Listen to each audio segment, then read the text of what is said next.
எல்லோரும் எழுந்து எம்ஜிஆருக்கு வணக்கம் சொல்லி வரவேற்றனர். ஆனால் சரோஜாதேவி மட்டும் எந்த ஒரு மரியாதையும் செய்யாமல் அப்படியே அமர்ந்திருந்தார்.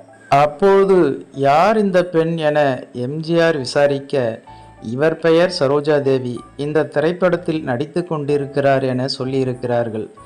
இன்னொரு பக்கம் யார் இவர், இவருக்கு ஏன் இவ்வளவு மரியாதை கொடுக்கிறார்கள் என சரோஜாதேவி விசாரித்திருக்கிறார்.